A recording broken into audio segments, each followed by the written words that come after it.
반드시 정리해야 할 3대 독성 관계. 친구인 듯 친구 아닌 친구 같은 너, 이런 사람들이 있죠. 사람들 간 보면서 살살 달래 이용하다가 필요한 순간에 명확하게 등치는 부류죠. 이처럼 살아가며 멀리해야 할 부류, 그 중에서도 완전 손절해야 하는 사람도 분명 있어요. 특히 치명적인 독버섯 같은 인간들 말입니다. 마치 먹을 수 있는 듯 버섯인 척 버젓한 모양을 하고 있지만 먹었다간 큰일 나죠. 이런 사람들은 친구의 탈을 쓰고 있지만 반드시 손절해야 하는 부류로 현실의 악마는 아주 평범한 모습을 하고 있답니다. 나를 거절하는 사람들과 인연을 끌어버리라는 말이 아닙니다. 독버섯 같은 인간들과 나를 거절하는 사람은 다릅니다. 나를 거절하는 사람들은 나의 제안이나 부탁을 거절하는 것이지 내 존재 자체를 거절하는 것은 아닌 경우가 많아요. 때로는 내 부탁이 과했을 수도 있고 또 그 친구가 내 부탁을 들어줘야 하는 의무를 지닌 것도 아니니까요. 내 부탁을 들어주지 않더라도 다른 면에서 나와 함께 해주는 친구라면 손절하는 당사자가 문제일 수 있다는 점만 기억하기로 하죠. 우리가 손절해야 하는 관계는 이른바 독성 관계입니다. 이런 인간들과 함께 지내면 우울증, 불안, 외상 후 스트레스 장애와 같은 심각하고 장기적인 정신건강 문제를 겪을 수 있어요. 강한 스트레스를 지속시키고 엄청난 감정적 소모를 초래하니 살아도 사는 게 아닌 상태가 되어버리고요. 게다가 독성 관계는 한 사람의 사회적 네트워크를 급격하게 약화하고 사람을 고립시켜요. 이런 관계가 지속되면 자살 위험까지 높아집니다. 정신적, 정서적, 신체적 건강에 심각한 해를 끼치고 삶을 망가뜨리는 독성 관계는 빨리 알아차리는 것이 중요하고 반드시 손절해야 합니다. 그럼 우리 삶에서 정리해야 할 독성 관계를 정리해 드리겠습니다. 바로 정리 대상 1순위인 3대 인류 가스라이터, 그루머, 중독자입니다. 가스라이터, 내 마음과 정신의 점령자. 먼저 가스라이터입니다. 가스 등 효과라고도 하는 가스라이팅은 상대방의 현실 감각을 왜곡하고 자신감과 자존감을 무너뜨리는 심리적 학대의 한 형태죠. 가스라이터들은 설득력이 뛰어납니다. 우습게 보시면 큰 코 다치죠. 자신의 마음을 스스로 의심하게 만들어 현실 감각과 판단력을 잃게 만듭니다. 그리고 그 사람 머릿속에 들어가 상대를 완벽히 지배하죠. 최종적으로 그 사람에 대한 지배력을 통해 금전을 갈취하든 통제욕을 충족하든 심리적 만족을 얻든 자신을 위한 이익을 실현합니다. 워낙 집요하고 교활하게 통제를 시도하기 때문에 가스라이팅을 당하는 사람은 당최 자신이 어떤 일을 당하고 있는지 파악하지 못해요. 그래서 위험 신호를 미리 알아둬서 의심이 드는 순간에 체크해봐야 가스라이터에게서 벗어날 수 있습니다. 다음은 정신분석가인 로빈스턴이 제시한 가스라이팅 위험 신호 12가지입니다. 만약 누군가가 여러분에게 가스라이팅을 하고 있는 것은 아닌지 조금이라도 의심된다면 한번 체크해보세요. 피해자가 이를 스스로 눈치채기란 무척 어렵습니다. 1. 더 이상 내가 생각했던 과거의 내가 아니라고 느껴진다. 2. 예전보다 더 불안하고 자신감이 떨어진다. 3. 종종 내가 너무 과민 반응을 하는 것이 아닌지 의문이 든다. 4.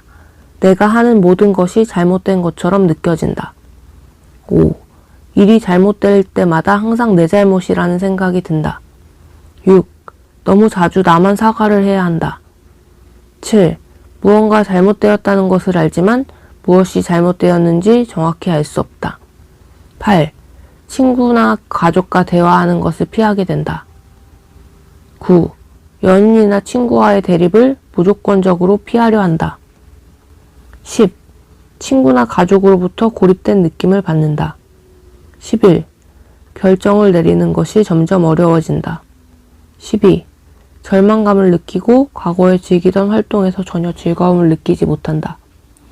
많은 문항에 해당할수록 가스라이팅을 당하고 있을 가능성이 높은 겁니다. 위험신호 항목을 보면 피해자는 자신을 판단하는 의심하게 되고 자신이 겪은 사건이나 나눴던 대화에 대해 혼란을 겪어요. 그때 내가 잘못 봤었나? 아, 내가 착각했구나 같은 생각을 자주 하고요. 가스라이터가 피해자에게 너는 감정이 과장되었다, 부적절하다 라고 계속 지적하니까 옳고 그름이 계속 헷갈리고 자신을 믿지 못하게 되는 겁니다. 거기에 친구나 가족을 만나지 못하게 하니 정말 그런 것인지 물어볼 수도 없어 더욱 코너에 물립니다. 내가 잘못을 했는지 안 했는지 판단도 어려운 상태에서 자꾸 나만 사과하게 되니 가스라이터의 반응이 두려워서 잘못한 것이 없는데도 자꾸 자신의 행동을 숨기고 변명하게 되고요. 그러다 내 재산, 몸, 관계할 것 없이 모두 그 사람 손아귀에 있다는 걸 알게 되었을 때는 이미 너무 많은 것을 잃은 후죠. 아, 정말 생각만 해도 끔찍합니다. 조언과 가스라이팅을 헛갈리시는 분들이 계시죠. 부모님의 잔소리나 배우자의 조언도 모두 가스라이팅이라 말하시는 경우인데요. 정신 차리세요. 완전히 다릅니다. 가스라이팅은 최종적인 이익이 가스라이터에게 갑니다. 반면 부모나 배우자의 조언과 잔소리는 성장과 돌봄이 목적이고 이익이 부모나 배우자에게 돌아가지 않아요. 구별해야 합니다. 문제는 가스라이팅을 눈치채는 것보다 거기서 빠져나오는 것이 더 어렵다는 점입니다. 정신적으로 지배당하고 있는 감옥에서 탈옥하기란 얼마나 어렵겠어요. 그래서 가스라이터를 끊어내는데 몇 가지 도움이 되는 기술을 말씀드립니다. 꼭 기억하세요. 먼저 가스라이팅의 징후를 인식해야 해요. 앞서 가스라이팅 위험 신호를 점검해 보시고 8개 이상 해당되시면 매우 위험한 상태에 있는 겁니다. 일단 의심이 되면 제3자에게 물어보시면 좋습니다. 내 판단은 늘 부정당했기 때문에 자신의 판단에 대한 확신이 서지 않는 상태일 가능성이 높아요. 그러면서 내가 지금 어떤 상태에 있는지, 상대가 내 삶을 착취하는 것은 아닌지 인지해야 합니다. 이 과정을 가스라이터라고 생각되는 사람이 알지 못하게 하는 것도 중요합니다. 그는 또 나 자신을 의심하게 만들며 방해할 테니까요. 그 다음은 나의 상태와 감정을 인정하는 것입니다. 가스라이팅을 당했다고 생각하는 순간 등골이 오싹해지고 두려움이 엄습하고 화가 치밀어 오르죠. 나는 왜 이렇게 멍청할까 하고 자조적인 생각도 들 겁니다. 그러나 이때 자신을 잘 살펴야 합니다. 지금 깨달은 것만으로도 다행, 아니 아주 잘한 일이에요. 더 늦었다간 지금보다 훨씬 심각한 상황이었을 테니까요. 나의 경험은 부정하지 마시고 감정을 받아들이세요. 자신이 투자한 시간이 많고 틀렸다는 것을 내보이기 싫다는 이유로 잘못된 것인 줄 알면서도 나쁜 상황을 유지하는 경우가 있습니다. 이를 인지부조화라 하지요. 인지부조화에 빠지면 더 심각한 상황에 이를 수 있습니다. 잃은 건 그냥 버리세요. 지금부터가 훨씬 중요합니다. 가스라이팅이 의심되면 상황을 기록하셔야 합니다. 상대방이 여러분의 기억을 왜곡하려고 할 때 객관적 증거를 남겨두면 확인이 가능해요. 녹음이나 녹화도 좋습니다. 그러나 가능하면 직접 메모하시는 걸 권합니다. 단 증거를 확보해 두었다고 이걸 가지고 상대와 다투어 이길 생각을 하면 안 돼요. 상대는 당신 머리 위에 있다는 사실을 잊어서는 안 됩니다. 어디까지나 객관적인 상황을 확인하고 인지하기 위한 용도입니다. 가스라이팅을 인지했다면 명확한 경계 설정에 들어가야 해요. 일단 가스라이터에게 물리적 거리를 두세요.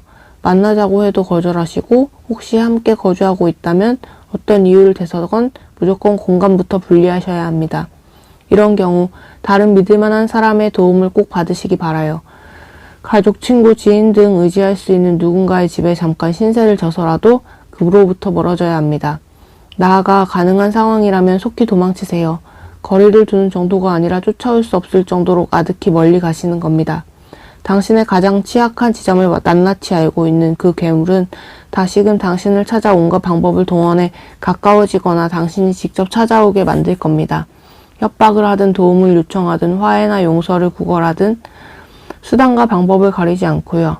확실히 말하지만 착취자와는 어떤 협상도 해서는 안 됩니다. 가스라이팅을 인지하는 과정에서 그리고 벗어난 후에도 꼭 주변의 도움을 받으세요. 혼자 해결하려 하지 마시고요.